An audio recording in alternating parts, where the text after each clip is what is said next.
muy pocos hemos ido a Haití a hacer un levantamiento o muy pocos nos hemos puesto a analizar a profundidad la situación haitiana. Y eso sí es preocupante, porque hablamos de Haití, pero desconocemos cómo los haitianos nos miran a nosotros y cuál es la situación que ellos tienen. Candela pura.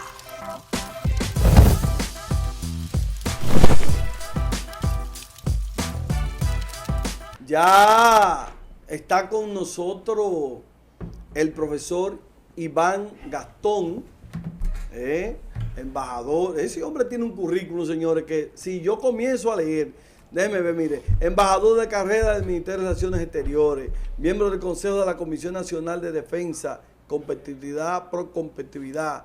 Ese hombre tiene diplomado, ese hombre tiene curso, un profesor, una persona versada, un catedrático universitario, pero ya está con nosotros. Buenos días, bendiciones al profesor Iván Gastón.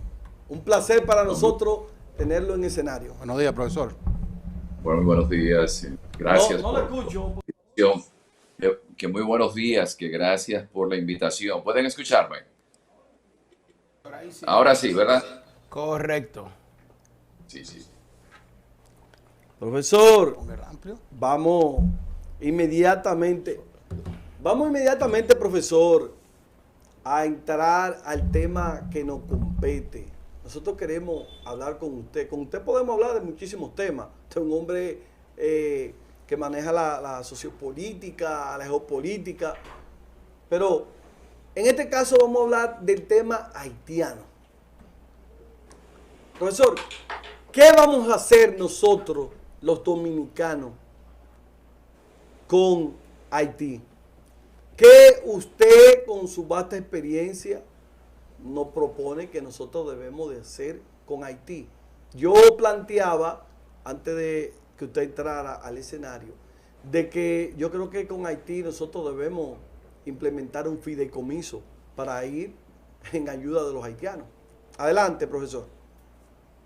Sí, bueno, para mí quizás es muy tarde. Entiendo que las medidas que puedan llevarse a cabo quizás se están haciendo con mucho tiempo de retraso, porque un simple recorrido por la geografía nacional va a demostrar algo que sí es el futuro, que es la demografía. La demografía siempre será el futuro de un país.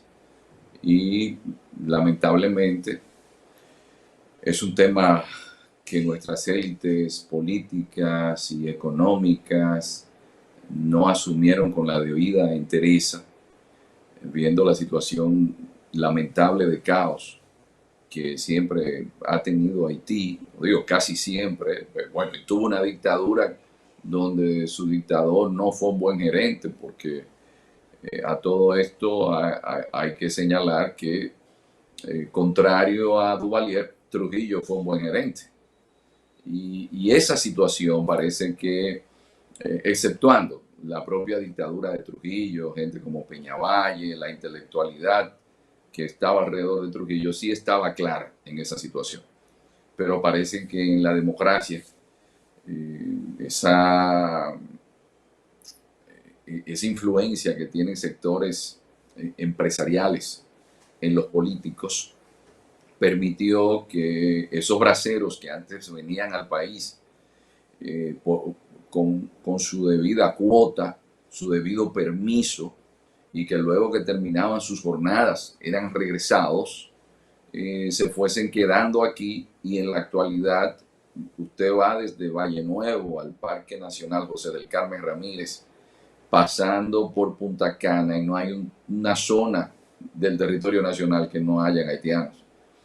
Y que no es un problema de los haitianos, porque es el problema que tiene todo país donde las personas, por la corrupción imperante, la violencia que viven, porque la violencia también genera una gran cantidad de inmigrantes, la falta de oportunidades, la gente migra. Y si a los haitianos no los dejan irse a Estados Unidos, Cuba los rehidrata y los devuelve, en las Bahamas no los quieren y hay una frontera porosa donde lamentablemente dominicanos que no se sienten comprometidos con el futuro del país se prestan para dejarlos pasar ilegalmente. Lamentablemente, como usted desee o no verlo, la población haitiana terminará desplazando a la población dominicana. Son más que nosotros. El promedio de hijos por una haitiana es mayor que el de una dominicana. Esto yo lo digo sin ningún tipo de animadversión. Bueno, mi formación nunca me lo permitiría tampoco, pero la demografía es el destino y parece que hemos tenido un gran descuido. Para mí, que ya he hecho trabajos de campo tanto en Haití, en distintas zonas de Haití, y he conversado con élite política haitiana y con élite política dominicana, y en el momento en que tuve la oportunidad de hablar con una persona que para mí ha sido un gran hombre de Estado, luego de haber terminado un recorrido, que es el doctor César Pina Toribio, yo le alertaba porque desde la perspectiva geopolítica, el país comienza en la frontera. Yo le decía, pero me acabo de encontrar en un recorrido por la frontera que la frontera está prácticamente haitianizada. Y no solamente eso, que hay una gran cantidad de haitianos, sino que usted va a Pedernales, por ejemplo, y no ve la inversión del Estado para que la gente, el dominicano, viva allí. O va a cualquier provincia de nuestra frontera y usted no encuentra cardiólogos, oncólogos, ni siquiera especialistas que están comprometidos con el país por pertenecer a, por ejemplo, al Ministerio de Defensa. Y eso lo conversaba con un ex viceministro de la Defensa que fue alumno mío y le decía, pero ¿y por qué no obligan a esos especialistas que pertenecen al mundo militar, aunque vayan, aunque sean 2 o 3 veces a la semana, a dar servicios? Y siempre, y esto hay que verlo, nos hemos descuidado de la frontera. Solamente, y es una desgracia tener que decirlo, solamente la dictadura fue la que se preocupó por dar condiciones de la frontera de vida. Bueno, yo estuve en Mencía, que es una comunidad que Balaguer construyó en Pedernales para dominicanos. Y hoy Mencía, usted va y hay más haitianos que dominicanos. Entonces, yo creo que nos estamos descuidando en lo fundamental, y es el tema demográfico. Usted anda a las calles de Santo Domingo y encuentra en una esquina niños pidiendo y son haitianos. Usted va al Mirador Sur a caminar en la mañana y usted ve subiendo desde la carretera Sánchez una gran cantidad de haitianos, lo que le indica que la solución para el problema en Haití está siendo la República Dominicana. José de la Cruz, por los años 1984, el secretario de Estado de ese entonces de Estados Unidos, George Marshall, implementa lo que usted conoce y todos conocemos como el Plan Marshall. Esto para ayudar a Europa Occidental luego de la Segunda Guerra Mundial. Mi pregunta es la siguiente. ¿Usted cree que una especie de Plan Marshall sería ideal para implementarlo en Haití en estos momentos? Hemos hablado siempre de la necesidad de un Plan Marshall para Haití.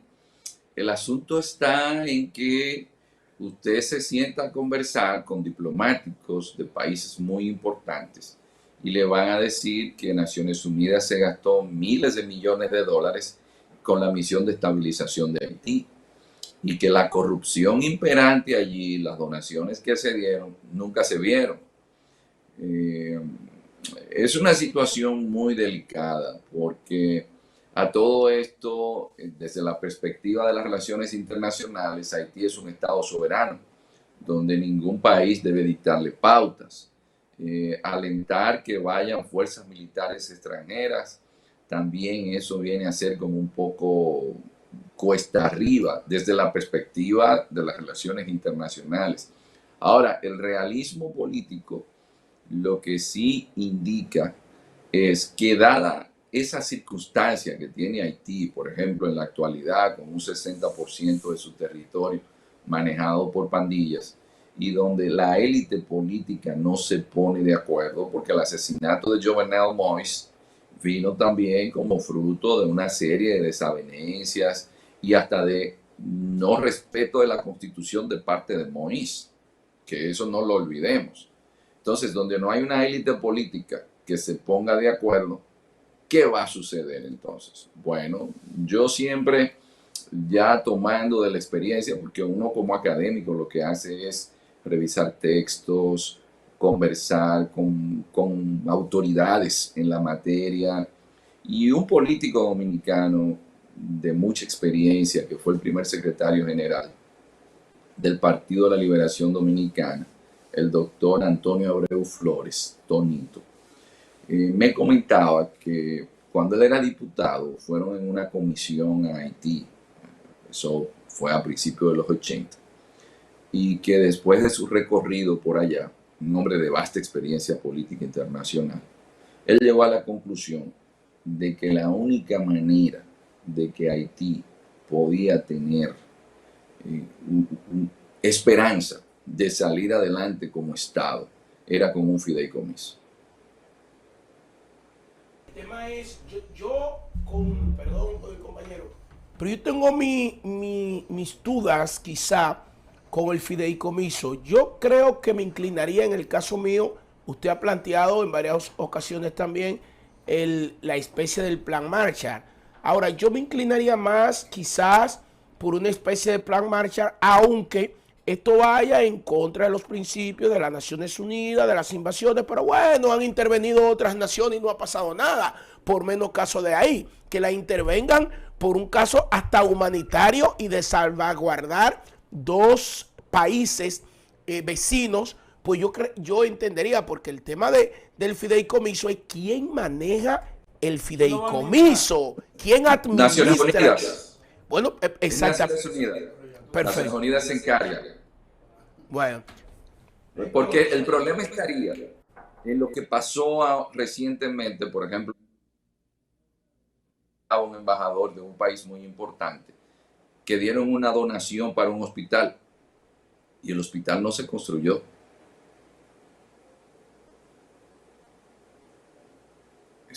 Ese dinero. Perdimos contacto con el... Pero ¿quién va a manejar el dinero? ¿A quién usted se lo va a dar? Es un tema. Pero profesor, escúchame, Héctor, aprovechando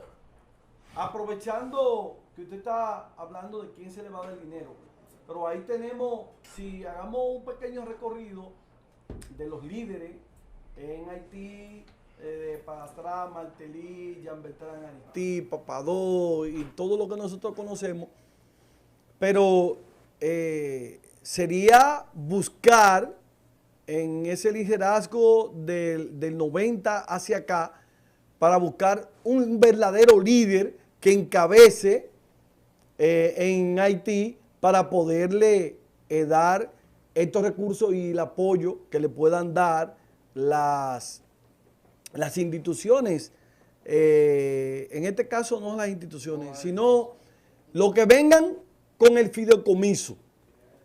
Pero sería ese gran salvador Jean Bertrand Aristide. Pero lo que sucede es que la política es muy compleja. El más grande líder de masa del siglo XX y el XXI de Haití es Jean Bertrand Aristide. Sin la familia Balá, usted no puede hacer equilibrio político. Haití es un país muy fracturado también. La política siempre hay que tomar en consideración que se necesita consenso, y ese es el inconveniente que tiene Haití. Por eso están las pandillas incluso, porque los propios partidos políticos fueron creando sus grupos armados. Por ejemplo, Barbecue, Jimmy Cherizier, era un hombre de Moïse, que había trabajado en la policía. Entonces son élites que todavía no tienen una visión común de destino. Sus aspiraciones personales no las van a sacrificar en aras del país. Y eso está demostrado. Además, en Haití los partidos políticos, si vamos a hablar de partidos políticos, no hay partidos políticos fuertes. ¿Con quién usted va a hablar? Si a Martelly se le ocurre hacer un movimiento porque era el Sweet Mickey, la figura artística más conocida de la música compa, y dice, yo voy a ser presidente. Y llega a ser presidente. Pero no hay partidos políticos para usted decir, mira, mi interlocutor va a ser tal grupo político. Es una situación muy difícil. El Departamento de Estado de los Estados Unidos, recuerden ustedes cuando hubo un secuestro de unos estadounidenses cristianos que estaban allí ayudando, la gente pensó que Estados Unidos iba a invadir, y Estados Unidos no invadió. La situación se resolvió de otra manera. Es un país que si usted va al norte, por ejemplo, a Cabo Haitiano, y luego usted se reúne con alguien de Jacmel, parecen como que son casi de dos países diferentes en cuanto a intereses. Usted es de Puerto Príncipe y quizás usted no se va a llevar bien con la gente que son de allá de Cabo Haitiano. Recuérdense que incluso como país, en su independencia se dividió en dos imperios.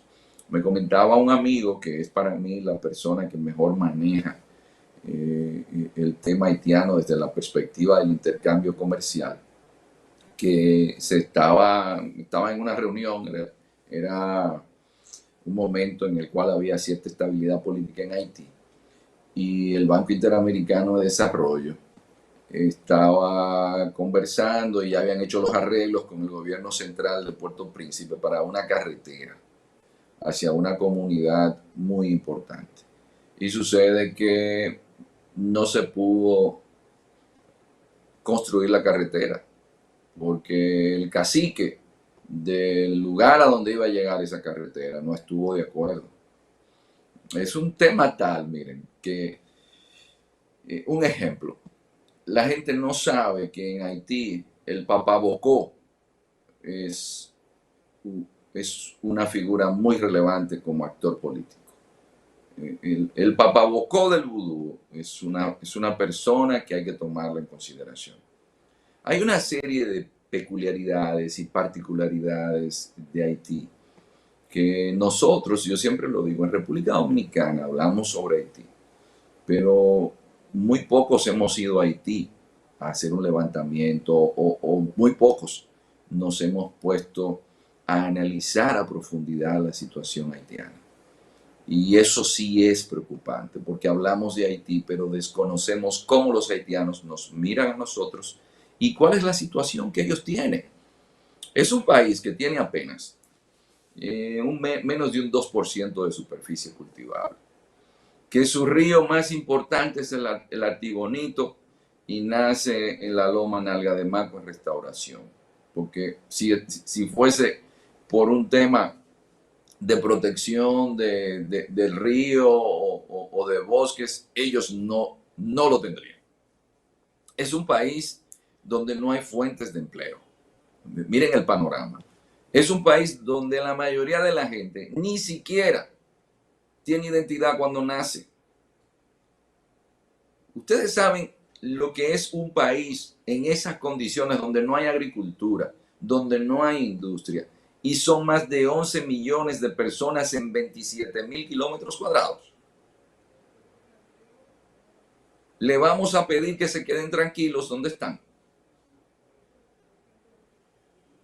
Si los dominicanos que tenemos un nivel de ingreso mayor que el de Colombia, uno se va a Alaska y se encuentra con dominicanos viviendo en Alaska. Si se va a Estados Unidos, se encuentra con 2 millones de dominicanos. Uno va hasta Chile y se encuentra con dominicanos en Ushuaia, que es la ciudad más austral que tiene América. Y hay dominicanos, porque es que el ser humano, donde está el pan, está la patria. Y los haitianos no tienen otra opción. Adelante. Profesor Iván Gatón, bienvenido. Primeramente, mandarle un saludo de un estimado amigo, William Tejeda, que le manda saludos cordiales, lo conoció en Miami. Redundando sobre su exposición, la división haitiana viene desde su independencia con Dessalines, con Henry Christophe y Petion, que eran generales desde Dessalines, y los dos se unieron para asesinarlo y erigirse en el norte, Henry Christophe como un emperador de la parte norte en Cabo Haitiano y Petion en la parte sur, con una democracia, ¿no? Desde ahí viene la división haitiana y la discordia entre ellos. Yo estoy totalmente de acuerdo con usted que no tenemos solución al problema haitiano, ya que en Haití no hay instituciones las cuales rijan esa población. En otro punto, quiero saber su opinión, profesor, sobre la guerra en Ucrania. En el día de ayer se manifestó la creación de un referéndum en el Donbass, que es Donetsk y Lugansk, el cual ellos quieren anexarse su territorio a Rusia. Ya la Duma y el canciller Sergei Lavrov confirmaron que en los próximos días, a final de mes, ellos van a consumar la anexión de ese territorio a Rusia, huyéndole al ejército ucraniano y al avance que ha tenido en los últimos días. ¿Cuál es su opinión sobre eso? Y también a los 300,000 reservistas que Vladimir Putin, reservistas rusos, ha enviado y aprobado para enviar al frente de batalla en Ucrania, por favor. Mire, lo que más debe preocupar a nosotros es la situación que estamos viendo, que se presenta como si fuese a solucionarse militarmente. ¿Por qué? Porque el hecho de que Ucrania haya avanzado, todos sabemos que el avance de Ucrania ha sido gracias al apoyo de la OTAN, de Estados Unidos, porque evidentemente Ucrania no tiene la capacidad militar, tampoco económica, y hemos visto la ayuda que se le ha estado dando de parte de la OTAN. Pero, ¿qué hace usted con un imperio que tiene armas nucleares? Lo que sucedió ayer, el discurso de Putin, donde él dice que no está fanfarroneando, pero que si tiene que utilizar un arma nuclear la va a usar. Lo cual sería una desgracia también para el mismo pueblo ruso, porque la radiación atómica, aunque sea un arma nuclear táctica, no se sabe hasta dónde podría expandirse. Y yo lo que he estado solamente con la planta nuclear de Zaporilla, yo pienso en los jóvenes y en el futuro de la humanidad, cuando los rusos tienen la planta tomada y los ucranianos, como saben que los rusos están refugiados ahí, atacan la planta y ambos mutuamente se culpan, pero es la planta nuclear más grande de Europa.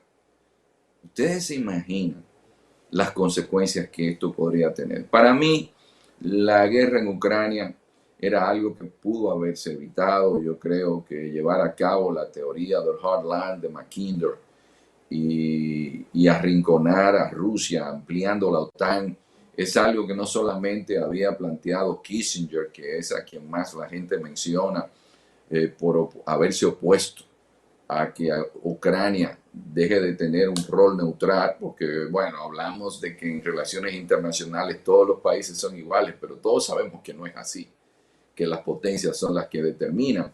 Pero está Mearsheimer y una figura, un diplomático de los más importantes que ha tenido el mundo, que es George Kennan. Y Kennan, que fue quien diseñó la Guerra Fría, le advirtió a Estados Unidos, es decir, al Pentágono, les dijo, no amplíen la OTAN. Muy específicamente al señor James Baker, que era el secretario de Estado de George Bush, cuando se da la opción de que si se iba a ampliar más la OTAN, porque la OTAN es una institución que surgió para proteger a Europa de la Unión Soviética, no de Rusia, y que la ampliación de la OTAN iba a molestar a los rusos e iba a ser el error estratégico más grande de Estados Unidos. Eso lo dijo Kennan George Kennan, que murió de 102 años. Y Kissinger, con sus 97 años, ha venido oponiéndose, porque también Kissinger lo ve en otra perspectiva. Kissinger dice que arrinconar a Rusia, ampliando la OTAN con el tema de Ucrania, es lanzar a Rusia a los brazos de China, y que lo peor que podría sucederle al mundo occidental es una alianza ruso-china. Mientras más se cerca y se ataca a Rusia, Rusia se va a apoyar en China. Y eso sí sería un error estratégico gravísimo para los intereses del mundo occidental. Profesor, partiendo de que el presidente de la República, vámonos otra vez al tema haitiano, partiendo de que el presidente de la República, el presidente Luis Abinader, es el que tiene que tener el control, que lleva el control de la política exterior, partiendo de ese punto de vista, ¿cree usted que nosotros, que el presidente y nosotros como dominicanos lo estamos haciendo bien de frente a el problema, al cáncer que tenemos ahí, que puede hacer metástasis en la República Dominicana, hablando de Haití, y que no aparece ese doctor internacional que puede extirpar este cáncer entre los haitianos? Esa es la pregunta que tenemos. ¿Hay una buena política exterior? ¿Se está implementando una buena política al parecer suyo? Sí, bueno, la República Dominicana, en la actual gestión, ha estado poniendo en primera línea de la comunidad internacional la situación de Haití. Y es algo muy reiterado, porque la gente todavía no se da cuenta de que en algunos elementos, por ejemplo, el gobierno dominicano está atado de las manos. Usted no puede, bajo los pactos de la Organización Internacional de Migración, es decir, bajo los convenios de los cuales nosotros formamos parte, hacer deportaciones masivas sin el debido proceso. Si una haitiana, por ejemplo, o cualquier inmigrante está embarazada, todo eso ata de las manos. Y el gobierno ha tratado, dentro de lo que puede, de hacer más conciencia, porque la realidad es que la situación de Haití podría terminar desestabilizando a la isla en su conjunto. Pero fíjense que el tema de Haití ahora no está incluido por Estados Unidos. Usted no lo ve ni a Francia. Europa está ahora en Ucrania. Estados Unidos está metido en Ucrania y en otras cosas. Muy bien. El profesor. presidente Sí, está clamando, pero como si fuese en el desierto. Claro. Lo está haciendo bien, pero yo creo que la frase que mejor refleja la preocupación del jefe de la política exterior dominicana es cuando dice: no puede existir solución dominicana al problema haitiano. Profesor, yo he reiterado en varias ocasiones que Haití es un desorden organizado.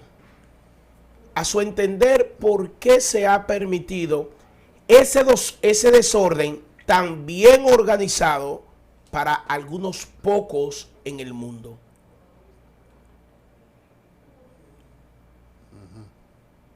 No tenemos retorno del profesor. Sí, que el caos, ¿me escucha?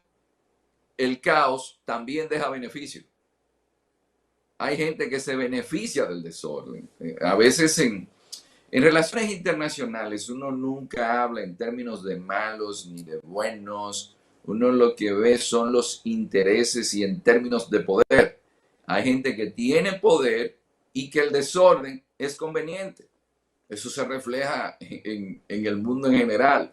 Usted dice, ¿por qué esa situación no se evitó? Bueno, es que hay alguna industria que se está beneficiando de esto.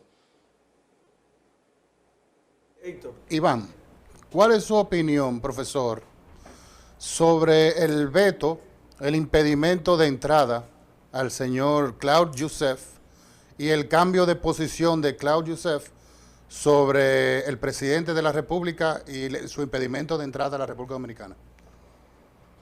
Mire, como académico y por mi formación filosófica y política, una persona que se refiere en los términos que ese señor, que mejor no digo su nombre,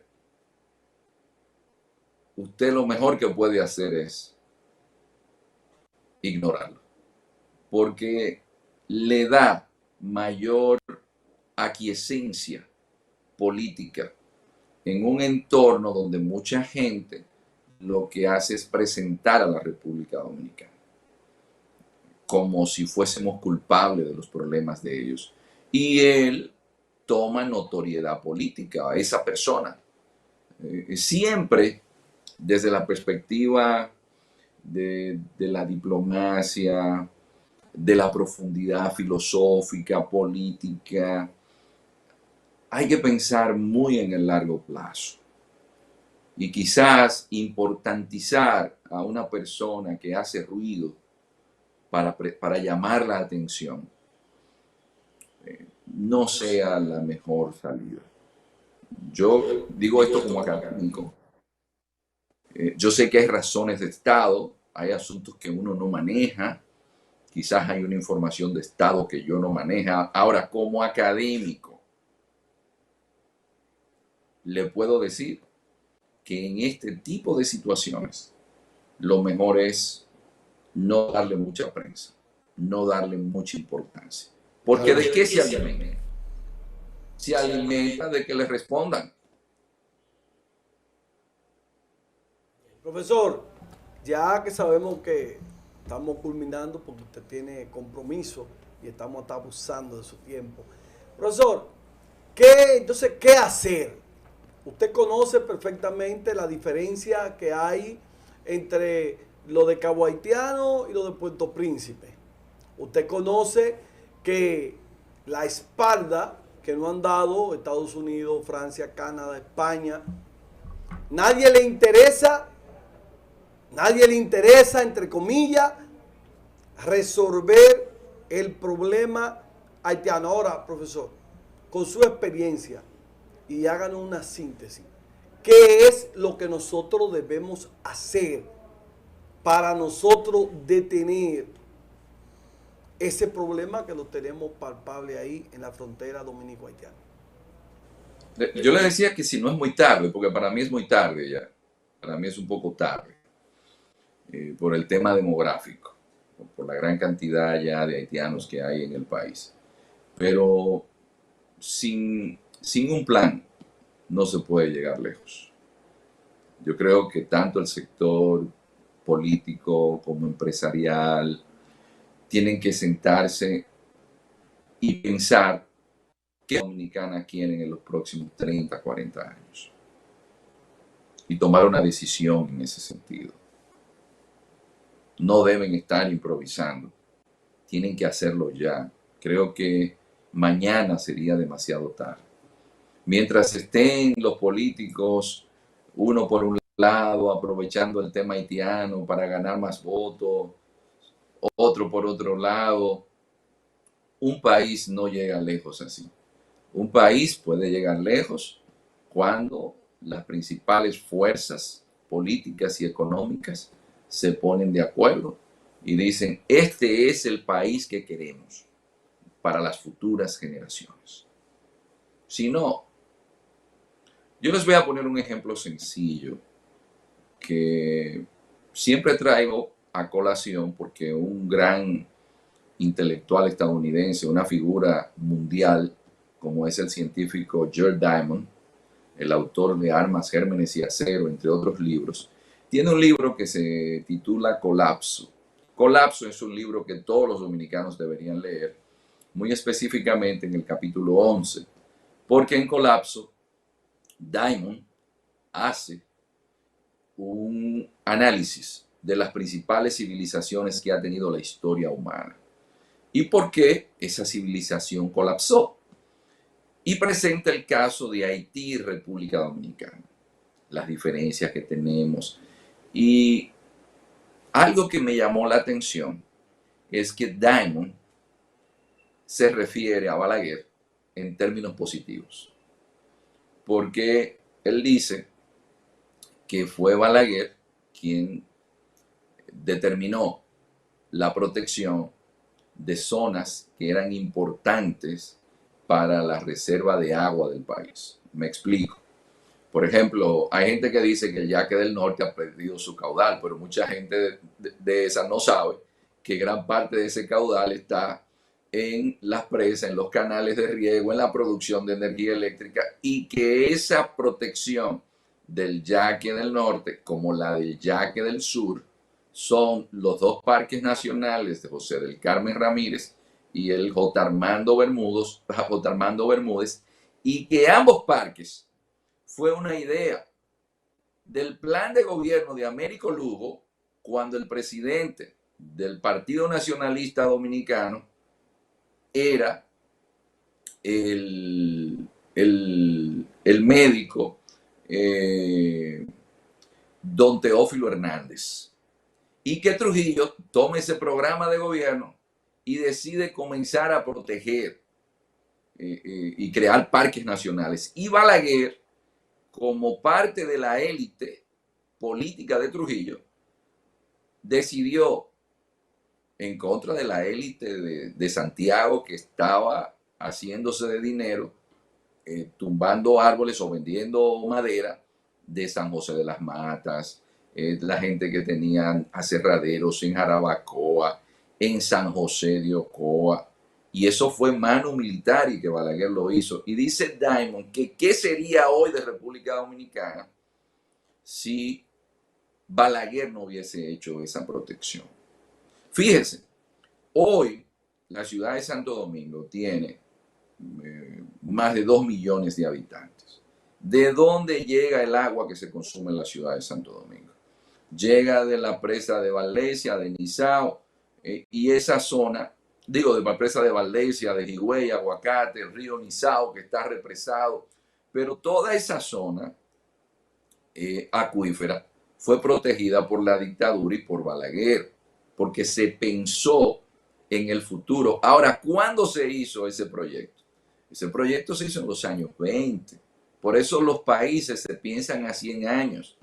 Ustedes se imaginan que una figura como Diamond se siente y diga, pero mira, esta persona, a pesar de ser de una dictadura, tomó unas medidas que hoy hay producción agrícola porque hay canales de riego, porque hay presas. Y lo bueno de todo esto es que hizo las presas sin coger dinero prestado. Entonces ahí es donde la democracia debe revisarse, porque la democracia lamentablemente se ha cualquierizado. Es gente que no tiene formación política y no tiene visión de largo plazo.